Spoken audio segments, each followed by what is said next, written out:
નમસ્કાર વિદ્યાર્થી મિત્રો, કેમ છો? બધા મજામાં?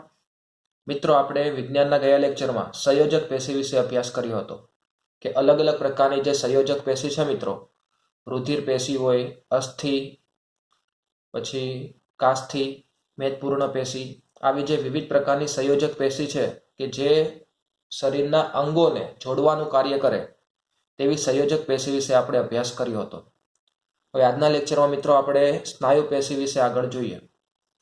હવે સ્નાયુ પેશી છે મિત્રો, એનું કાર્ય શું?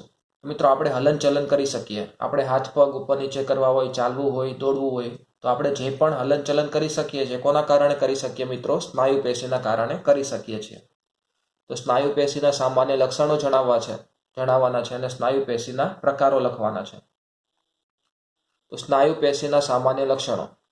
તો મિત્રો, સ્નાયુ પેશી એ લાંબા કોષોની બનેલી હોય છે. સ્નાયુ પેશી શેની બનેલી હોય મિત્રો? લાંબા કોષોની બનેલી હોય છે અને તેને સ્નાયુ તંતુ કહે છે.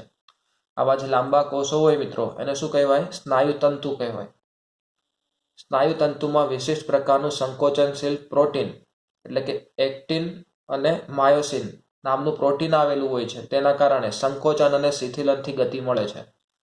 કે મિત્રો, આપણે સરળતાથી આપણા હાથ પગ વાળી શકીએ, દોડી શકીએ, ચાલી શકીએ. એનું કારણ શું? કે આ સ્નાયુ તંતુઓ છે, એમાં એક વિશિષ્ટ પ્રકારનું પ્રોટીન આવેલું હોય છે.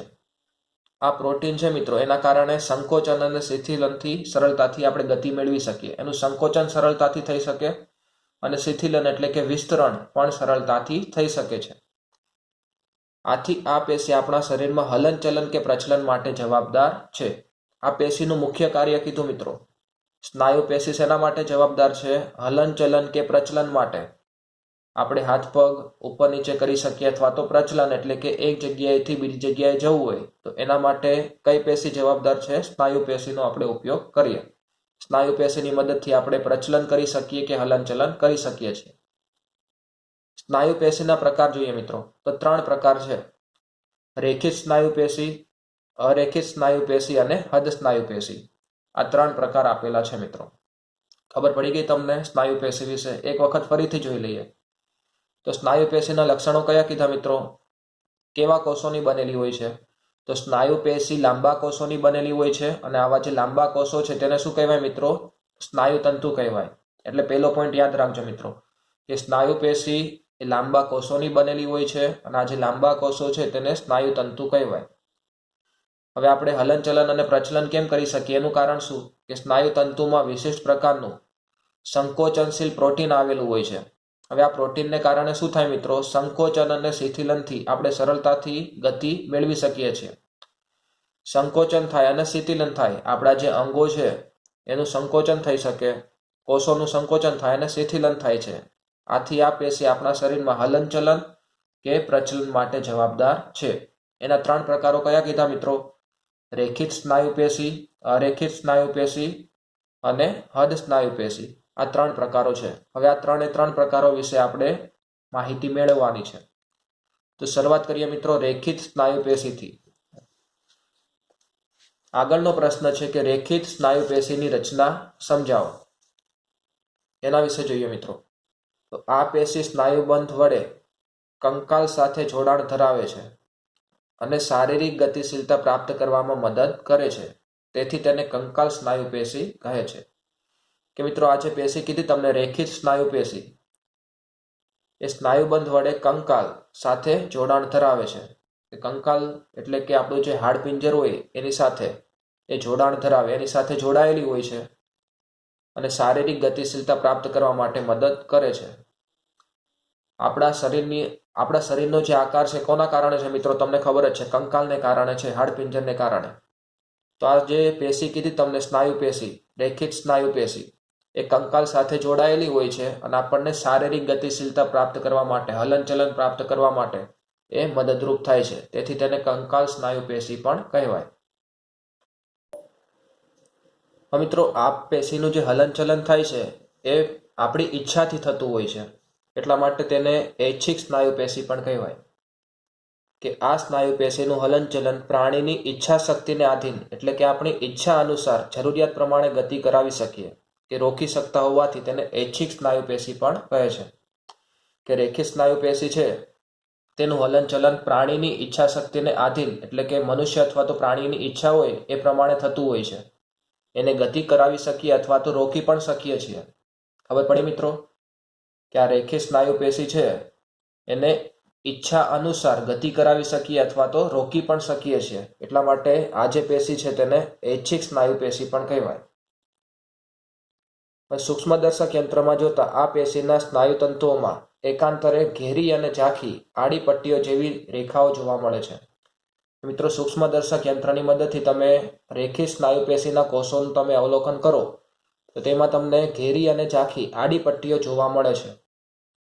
આડી પટ્ટીઓ જેવી રેખાઓ જોવા મળે, તેથી તેને રેખીય સ્નાયુ પેશી કહે છે. એનું સ્થાન જોઈએ મિત્રો, તે ઉપાંગોમાં. ઉપાંગો કોને કહેવાય? તો મિત્રો, આપણા હાથ અને પગ એ આપણા શરીરના ઉપાંગો કહેવાય. તો હાથ અને પગમાં આવેલી હોય, પછી શરીર દિવાલ એટલે કે ચામડીમાં આવેલી હોય છે, જીભમાં આવેલી હોય અને કંઠનળીમાં આવેલી હોય છે. આટલી જગ્યાએ તમને જોવા મળે. ઉપાંગોમાં એટલે કે હાથ પગમાં, શરીર દિવાલ એટલે કે ચામડીમાં, જીભમાં, કંઠનળીમાં તમને જોવા મળે છે. અહીંયા મિત્રો તમને રેખીય સ્નાયુ પેશીની આકૃતિ પણ આપેલી છે. સ્નાયુતંતુ. આ પેશીના તંતુઓ લાંબા, નળાકાર, અશાખિત અને બહુકોષ કેન્દ્રી હોય છે. આ પેશીના જે તંતુઓ હોય કેવા હોય મિત્રો? લાંબા હોય છે, નળાકાર હોય, અશાખિત એટલે શાખા ધરાવતા નથી, અશાખિત હોય છે અને બહુકોષ કેન્દ્રી હોય છે. એક કરતાં વધારે કોષ કેન્દ્ર ધરાવતા હોય છે. ખબર પડી મિત્રો તમને? ફરીથી એક વખત જોઈ લઈએ રેખીય સ્નાયુ પેશી. કે આ પેશી સ્નાયુબંધ વડે કંકાલ સાથે જોડાયેલી હોય છે. કંકાલ સાથે જોડાયેલી હોવાથી તે શારીરિક ગતિશીલતા પ્રાપ્ત કરવામાં મદદરૂપ થાય છે. એટલા માટે આ પેશીને શું કહેવાય મિત્રો? કંકાલ સ્નાયુ પેશી પણ કહે છે. યાદ રહી ગયું મિત્રો કે આ જે રેખીય સ્નાયુ પેશી છે કંકાલ સાથે જોડાયેલી હોય અને આપણને શારીરિક ગતિશીલતા પ્રાપ્ત કરવામાં મદદરૂપ થાય છે, એટલા માટે તેને કંકાલ સ્નાયુ પેશી કહેવાય. આ સ્નાયુ પેશીનું હલનચલન પ્રાણીની ઈચ્છા શક્તિને આધીન થાય છે. એટલે કે ઈચ્છા પ્રમાણે એને ગતિ કરાવી શકાય અથવા તો રોકી શકાય. એટલા માટે તેને ઐચ્છિક સ્નાયુ પેશી પણ કહે છે. હવે સૂક્ષ્મદર્શક યંત્રમાં આપણે અવલોકન કરીએ તો શું જોવા મળે મિત્રો? તો આ પેશીના સ્નાયુ તંતુઓમાં એકાંતરે ઘેરી અને ઝાંખી પટ્ટી જેવી રેખાઓ જોવા મળે છે. એટલા માટે તેને રેખીય સ્નાયુ પેશી કહે છે. કઈ જગ્યાએ આવેલી હોય મિત્રો? તો ઉપાંગોમાં એટલે કે હાથ પગમાં, શરીર દિવાલ એટલે કે ચામડીમાં, જીભ અને કંઠનળીમાં આટલી જગ્યાએ તમને જોવા મળે છે. સ્નાયુતંતુ. તો આ પેશીના તંતુઓ લાંબા, નળાકાર, અશાખિત અને બહુકોષ કેન્દ્રીય હોય છે. તો મિત્રો, આપણે રેખીય સ્નાયુ પેશીની રચના કેવી હોય તેના વિશે જાણકારી મેળવી. હવે મિત્રો આગળ અરેખીય સ્નાયુ પેશી વિશે અથવા તો સરળ સ્નાયુ પેશી વિશે જોઈએ. તો કઈ જગ્યાએ આવેલું એનું સ્થાન? આંખની કીકીમાં, મૂત્રવાહિની, ફેફસાની શ્વાસવાહિનીઓમાં, અન્નનળી અને રુધિર વાહિનીઓની દિવાલમાં. આટલી જગ્યાએ અરેખીય સ્નાયુ પેશી આવેલી હોય છે. આંખની કીકીમાં આવેલી હોય મિત્રો, મૂત્રવાહિનીમાં, ફેફસાની શ્વાસવાહિનીઓમાં, અન્નનળી અને રુધિર વાહિનીઓની દિવાલમાં અરેખીય સ્નાયુ પેશી આવેલી હોય છે. એના લક્ષણો. તો પેશીની સંરચના બીજા સ્નાયુ કરતાં સરળ હોવાથી તેને સરળ સ્નાયુ પેશી કહે છે. આપણે જેમ બીજા સ્નાયુઓ જોયા તેના કરતાં આની રચના કેવી હોય? એકદમ સરળ હોય છે. એટલા માટે તેને સરળ સ્નાયુ પેશી અથવા તો અરેખીય સ્નાયુ પેશી કહે છે. અરેખીય સ્નાયુ તંતુઓ ત્રાકાકાર, એક કોષીય, ચપટા, છેડેથી સાંકડા અને મધ્યમાં પહોળા હોય છે. એની રચના આપેલી છે મિત્રો કે અરેખીય સ્નાયુ પેશીના જે કોષો હોય કેવા હોય? ત્રાકાકાર. ત્રાકાકાર એટલે ત્રિકોણાકારના. એક કોષીય, એક કોષના બનેલા હોય, પછી ચપટા, છેડેથી સાંકડા હોય છે અને મધ્યમાંથી પહોળા હોય છે. હવે આગળ કે સ્નાયુ તંતુઓ એક કોષ કેન્દ્રીય હોય છે કે એક જ કોષ કેન્દ્ર ધરાવતા હોય છે. આગળ રેખીય સ્નાયુ પેશીમાં તમને એવું કીધું કે બહુ કોષ કેન્દ્રીય હોય છે, એક કરતાં વધારે કોષ કેન્દ્ર ધરાવતા હોય. પણ આમાં શું કીધું છે મિત્રો કે આના જે સ્નાયુ તંતુઓ છે એક કોષ કેન્દ્રીય, એક જ કોષ કેન્દ્ર ધરાવતા હોય છે. તેમાં આછા અને ઘેરા રંગના આડા પટ્ટાઓ ન હોવાથી તેને અરેખીય સ્નાયુ પેશી કહે છે. રેખીય સ્નાયુ પેશીમાં તમને એવું કીધું હતું કે મિત્રો તેના પર ઘેરા અને આછા રંગની પટ્ટીઓ જેવી રેખાઓ જોવા મળે છે. એટલા માટે તેને રેખીય સ્નાયુ પેશી કહેવાય. પણ આમાં તમને આછા અને ઘેરા રંગના આડા પટ્ટાઓ જોવા મળતા નથી, એટલા માટે તેને શું કહેવાય? અરેખી સ્નાયુ પેશી કહેવાય છે. ખબર પડી ગઈ મિત્રો તમને? ફરીથી એક વખત સ્થાન જોઈએ. કઈ જગ્યાએ આવેલી હોય છે મિત્રો? આંખની કીકીમાં આવેલી હોય, મૂત્રવાહિનીમાં, ફેફસાની શ્વાસ વાહિનીઓમાં, અન્નનળી અને રુધિર વાહિનીની દિવાલોમાં આવેલી હોય છે. લક્ષણો કયા કીધા તમને? તો પેશીની સંરચના બીજા સ્નાયુ કરતાં સરળ હોય છે, એટલા માટે તેને સરળ સ્નાયુ પેશી કહેવાય. પછી અરેખી સ્નાયુ તંતુઓનો આકાર ત્રાકાકાર હોય છે, એક કોષીય હોય, ચપટા હોય, છેડેથી સાંકડા અને મધ્યમાંથી પહોળા હોય છે. સ્નાયુ તંતુઓ એક કોષ કેન્દ્રીય હોય છે, એટલે કે એક જ કોષ કેન્દ્ર ધરાવતા હોય છે. તેમાં આછા અને ઘેરા રંગના આડા પટ્ટાઓ આવેલા હોતા નથી, તેથી તેને અરેખી સ્નાયુ પેશી કહેવાય.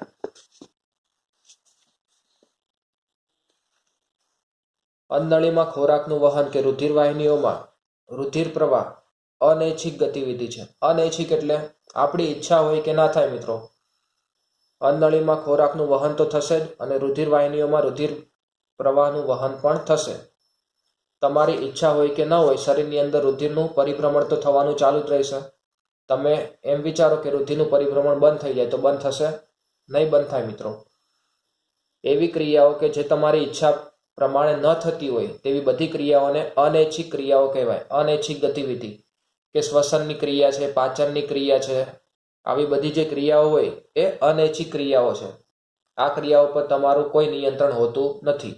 તમે ખોરાક ખાવ એટલે પાચન થવાનું છે, તમારી ઈચ્છા હોય કે ના હોય. ખબર પડી મિત્રો તમને? એટલે મિત્રો, અન્નનળીમાં ખોરાકનું વહન કે રુધિર વાહિનીઓમાં રુધિર પ્રવાહ, રુધિરનું વહન થતું હોય તે અનૈચ્છિક ગતિવિધિ છે, અનૈચ્છિક ક્રિયા છે. એટલે આપણી ઈચ્છા પ્રમાણે થતી નથી. એમ આપણી ઈચ્છા હોય કે ન હોય તે થવાની જ છે, એટલા માટે અનૈચ્છિક ગતિવિધિ છે. ત્યાં આપણી ઈચ્છા અનુસાર પ્રારંભ કે બંધ થતી નથી. આપણી ઈચ્છા પ્રમાણે તે ચાલુ કે બંધ થઈ શકતી નથી. અરેખી સ્નાયુ પેશી આવી ગતિ કે વહનશીલતાનું નિયંત્રણ કરે છે, તેથી તેને અનૈચ્છિક સ્નાયુ પેશી પણ કહે છે. કે આજે અરેખી સ્નાયુ પેશી કીધી મિત્રો તમને, કે આવી જે ગતિશીલતા છે, વહનશીલતા, તેનું નિયંત્રણ કરે છે, એટલા માટે તેને અનૈચ્છિક સ્નાયુ પેશી પણ કહેવાય. આગળની પેશી જોઈએ મિત્રો, હૃદ સ્નાયુ પેશી. તો હૃદયના સ્નાયુઓ જીવન પર્યંત લયબદ્ધ રીતે સંકોચન અને શિથિલન કરતા રહે છે. આ અનૈચ્છિક સ્નાયુ પેશીને હૃદ સ્નાયુ પેશી કહે છે. મિત્રો, હૃદય એ 24 કલાક કાર્ય કરતું હોય છે. હૃદય ક્યારે પણ કાર્ય કરતો બંધ થાય નહીં.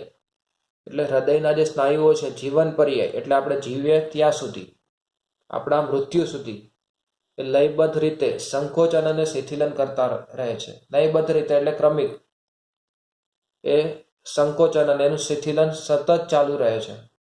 આ અનૈચ્છિક સ્નાયુ પેશીને હૃદ સ્નાયુ પેશી કહે છે. હૃદ સ્નાયુ તંતુઓ નળાકાર હોય છે, શાખિત હોય છે. અહીંયા તમે આકૃતિમાં જોઈ શકો છો મિત્રો, નળાકાર છે, શાખિત એટલે શાખા ધરાવે છે, અને એક કોષ કેન્દ્રીય એટલે કે એક જ કોષ કેન્દ્ર ધરાવતા હોય છે. ખબર પડી મિત્રો તમને હૃદ સ્નાયુ પેશી વિશે? કે હૃદયના જે સ્નાયુઓ છે જીવન પર્યાય લયબદ્ધ રીતે એનું સંકોચન અને શિથિલન થતું હોય છે. એટલા માટે આ જે અનૈચ્છિક સ્નાયુ પેશી છે તેને હૃદ સ્નાયુ પેશી કહે છે. હૃદ સ્નાયુ તંતુઓ કેવા હોય મિત્રો? નળાકાર હોય છે, શાખિત હોય છે, અને એક કોષ કેન્દ્રીય હોય છે. એક કોષ કેન્દ્ર ધરાવતા હોય છે મિત્રો. હવે આગળ જોઈએ કે ચેતાપેશીનું સ્થાન અને તેના કાર્ય, તેના કોષોની રચના અને કાર્ય જણાવો. ચેતાપેશી કઈ જગ્યાએ આવેલી હોય તેની રચના અને કાર્ય. ચેતાપેશીનું સ્થાન તો મગજ, કરોડરજ્જુ અને ચેતાઓ. મગજ છે, કરોડરજ્જુ છે અને ચેતાઓ છે, ત્યાં ચેતાપેશી આવેલી હોય. મિત્રો, આપણા શરીરના દરેક ભાગમાં ચેતાપેશી આવેલી હોય છે. શરીરના દરેકે દરેક અંગને જોડવાનું કાર્ય કોણ કરે? ચેતાઓ કરે છે. મગજથી આપણા પગ સુધી દરેકે દરેક અંગને જોડવાનું કોઈ કાર્ય કરતું હોય તો એ કોણ કરે મિત્રો? ચેતાઓ કરે છે. એટલે ચેતાપેશીનું સ્થાન કીધું તમને, મગજ, કરોડરજ્જુ અને ચેતાઓ દરેક જગ્યાએ આવેલી હોય છે. ચેતાપેશીના કોષો. ચેતાપેશીના કોષોને ચેતાકોષ કહેવાય. ચેતાપેશી જે કોષોની બનેલી હોય તેને શું કહેવાય મિત્રો? ચેતાકોષ. કે ચેતાપેશી એ ચેતાકોષોની બનેલી હોય છે. ચેતાકોષની રચના. તો આકૃતિ પરથી સમજીશું મિત્રો, એટલે તમને વધારે ખબર પડે કે ચેતાકોષમાં કોષ કેન્દ્ર અને ચેતારસ આવેલો છે. ચેતાકોષમાંથી લાંબી પાતળી શાખાઓ નીકળે છે. મિત્રો, ચેતાકોષમાં કોષ કેન્દ્ર આવેલું હોય છે અને ચેતારસ આવેલો હોય છે. ચેતાકોષમાંથી લાંબી પાતળી શાખાઓ નીકળે છે. આ ચેતાકોષ છે મિત્રો, એમાંથી લાંબી પાતળી શાખાઓ નીકળે. ચેતાકોષના પ્રવર્ત. અક્ષતંતુ અને શિખાતંતુ એ બે ભાગો ધરાવે છે મિત્રો. અક્ષતંતુ હોય છે અને શિખાતંતુ હોય છે. અહીંયા તમે અક્ષતંતુ જોઈ શકો છો અને આ બધા જે તાતણા જેવી રચના છે તે શિખાતંતુ છે. અક્ષતંતુ તે ચેતાકોષનો લાંબો પ્રવર્ત છે અને શિખાતંતુ તે ચેતાકોષના ખૂબ જ નાની શાખાઓ ધરાવતા પ્રવર્તો છે. કે અક્ષતંતુ વિશે કીધું મિત્રો, એ ચેતાકોષનો લાંબો પ્રવર્ત છે અને શિખાતંતુ તે ચેતાકોષના ખૂબ જ નાની શાખાઓ ધરાવતા પ્રવર્ત છે. એકદમ નાની નાની શાખાઓ ધરાવે. ચેતાકોષની લંબાઈ, તો ચેતાકોષ 1 મીટર લંબાઈ ધરાવતો હોઈ શકે. વિચારો મિત્રો, આપણા શરીરનો સૌથી મોટામાં મોટો કોઈ કોષ હોય તો એ ચેતાકોષ છે. ચેતાકોષની લંબાઈ 1 મીટર જેટલી પણ હોઈ શકે છે. ચેતાનું નિર્માણ, તો ઘણા ચેતાકોષના ચેતાતંતુઓ સંયોજક પેશી દ્વારા સંકળાઈને ચેતાનું નિર્માણ કરે છે. કે ચેતાકોષના જે ચેતાતંતુઓ કીધા મિત્રો તમને, અક્ષતંતુઓ, એ સંયોજક પેશી દ્વારા સંકળાઈને એટલે એની સાથે જોડાઈને ચેતાનું નિર્માણ કરે છે. કાર્ય. હવે મિત્રો, ચેતાપેશીનું કાર્ય શું? તો આપણે જે પણ સંવેદનાઓ અનુભવી શકીએ તે ચેતાપેશીને કારણે અનુભવી શકીએ છીએ. ચેતાપેશીના કોષો ખૂબ જ ત્વરિત ઉત્તેજિત થઈ આ ઉત્તેજના ખૂબ ઝડપથી શરીરમાં એક જગ્યાએથી બીજી જગ્યા સુધી વહન કરે છે. કે જે પણ સંવેદના થાય મિત્રો, એનું શરીરના એક ભાગમાંથી બીજા ભાગમાં વહન કરવાનું કાર્ય ચેતાપેશી કરે. એટલે આપણા અંગો વડે જે સંવેદના આપણે અનુભવી શકીએ તેને મગજ સુધી પહોંચાડે અને મગજે આપેલા જે સંદેશા હોય એ શરીરના જુદા જુદા અંગો સુધી પહોંચાડવાનું કાર્ય કરે છે. ખબર પડી મિત્રો તમને ચેતાપેશી વિશે? તો મિત્રો, અહીંયા આપણું 6થું ચેપ્ટર પેશીઓ પૂર્ણ થાય છે. તો મિત્રો, આ ચેપ્ટરની અંદર જે પણ પ્રશ્નો મેં તમને સમજાવ્યા છે બધા પ્રશ્નો તમારે મોઢે કરવાના છે, તૈયાર કરવાના છે. તો આજના લેક્ચરમાં મિત્રો અહીંયા સુધી રાખીએ. આગળના લેક્ચરમાં આપણે 9મું ચેપ્ટર બળ અને ગતિના નિયમોની શરૂઆત કરીશું. અસ્તુ.